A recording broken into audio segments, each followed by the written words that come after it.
Hey guys, welcome back. I think it's finally time to start laying some audio down and see where we go. So might as well just start doing it.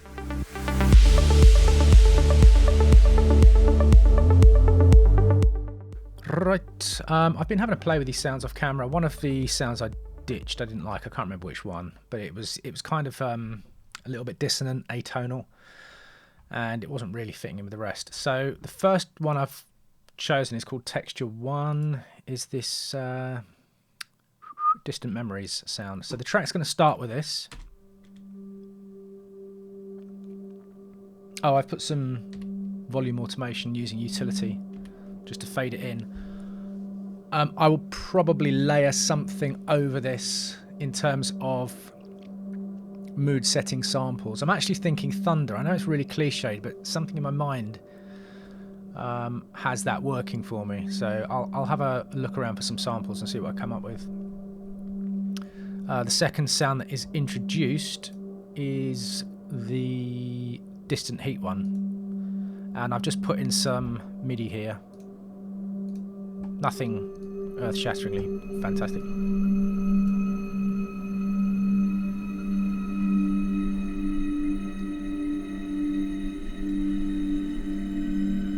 So if I use the mod wheel here,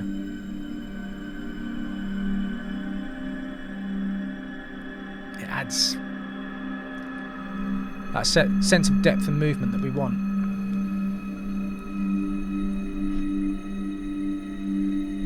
Oh, excuse me. Now, I've put these two things together. It's already sounding... It's pointing me in a certain direction. And as much as I talk about finding your muse and trying to paint a picture with sound, you can be led by what you're hearing as well. And funnily enough, I think it was that piece of footage with the car driving through the snowy forest and that second sound we used, the ominous sound, it put me in the mind of something a little bit more cinematic. And it got me thinking of like the early Jason Bourne films, not the more recent ones, which is just like it's just him being all angsty and punchy. But the earlier ones where there was genuine mystery involved, perhaps even the Denzel Washington Equalizer films. You know, that kind of angry middle-aged git. Wait. Yeah, but those, like, the kind of Hollywood films that have a little bit of mystery and intrigue in them. I'm not claiming to be a film scorer, but... That's not to say I want to go down the whole film score route, because it's not really my thing. But this might be a little bit more intense than I first thought it might be. On that note, I found this patch in Omnisphere, which is, I'm going to call String Ensemble.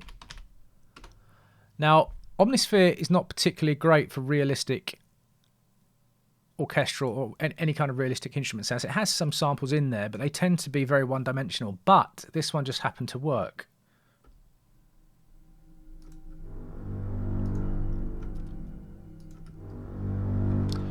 Right, so it's actually called... Hello? Adagio Espressivo. So it's using some sampled atmospheric strings on oscillator B, strings close A. So they're using different mic positions for this. And what's the other one? So that's going to be the ambient mic. So when you record orchestras, there tend to be microphones that are close and microphones that are further away. And in the libraries, you tend to be able to mix between the two, and that gives you a sense of distance and intensity.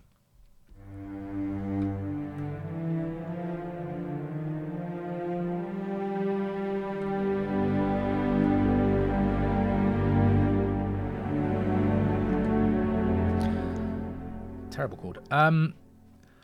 But yeah, it's not a particularly expressive patch, but what it does very well, which is this thick mood. So let's have a listen to it in the context of everything else. What are we in, G? And in terms of finding the key, the root note, really it's only a matter of figuring out which note works best for the sounds you want to use. Some of them they'll sound too low, some of them they'll sound too high. So there's no real secret to it. It's just pick whichever one sounds best.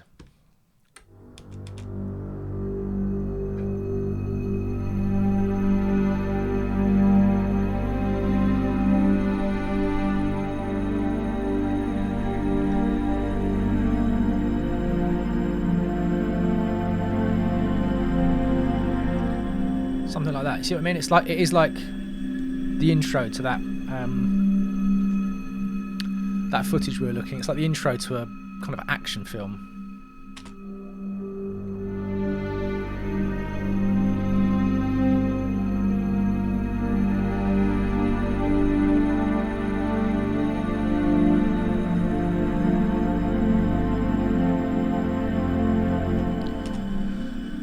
So we're going to do something like that.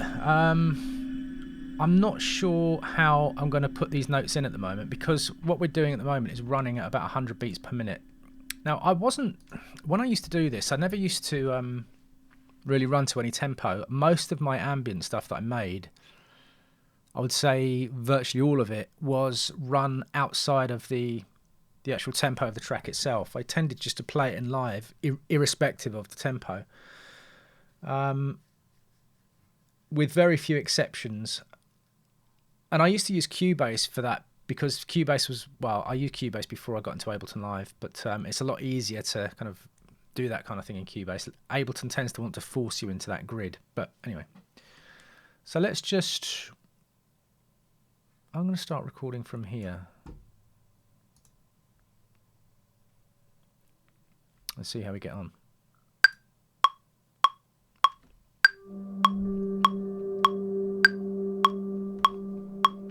I've peaked too early.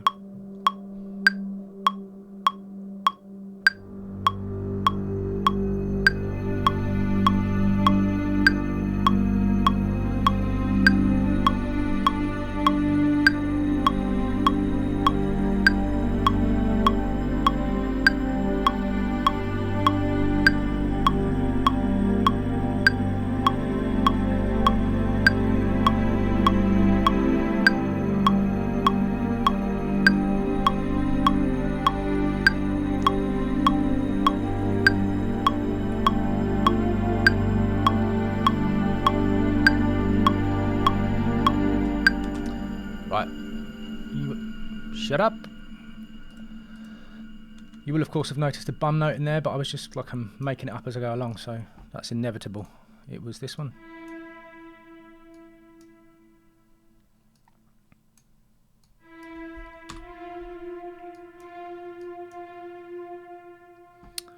All right, let's just have a listen to that again.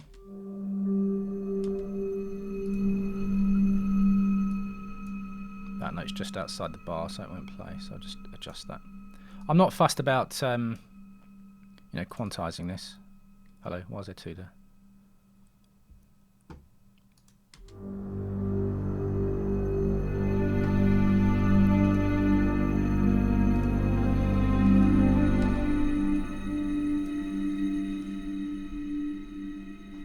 I might put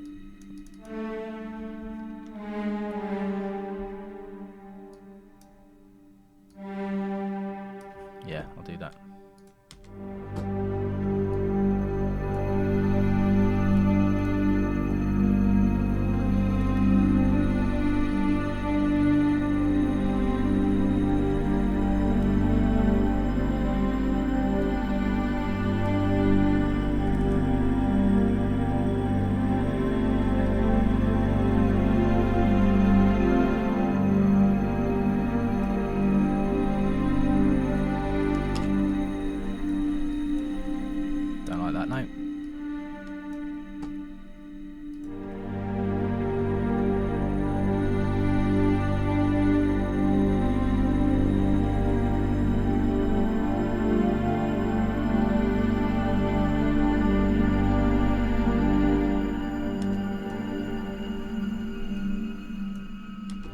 Something like that.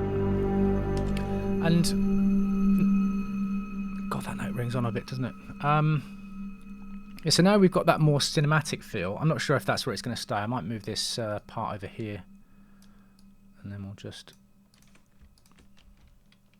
pull those over. But these are quite drawn out, these sections, so we're going to have to layer in something else as well to keep the ear interested. So, you know, that thunder sound. I might do the where's that? This patch here. That kind of thing going on in the background. That would work, because that is actually quite cinematic. Okay, so we start with this sound. What didn't mean to do that. Then we introduced kind of the moody lead. Not really a lead, more of a pad.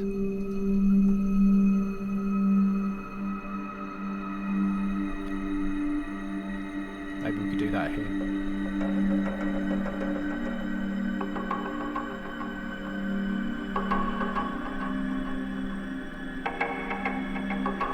You know, something like that. And then eventually we get the string part come in.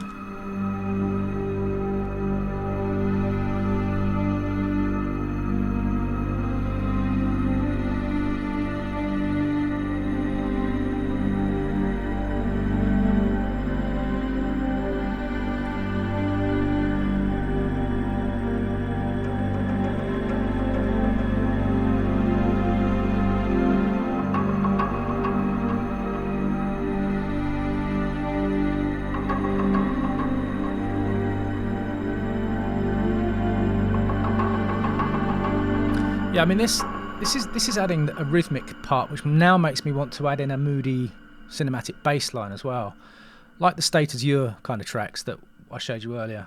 I did say I wasn't sure where this was going to go, and it's kind of leading me down that route a little bit. That's not something I used to make very often at all, so it might be interesting to explore that possibility this time. So with Omnisphere, you do have. Let me just open Omnisphere up. There is quite a good selection of bass lines. I'm probably not going to spend too much time trying to find one now.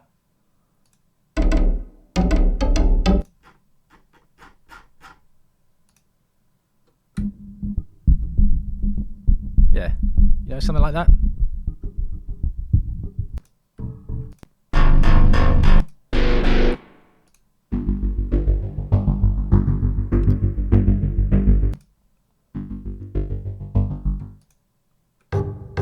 Yeah, I think I'll find one of those off camera. I'm not going to force you to sit here watching me go through presets for half an hour, which is at least what it would take me at least that to find the right one. Was that this patch? Let's just rename that one now. Moody Bassline.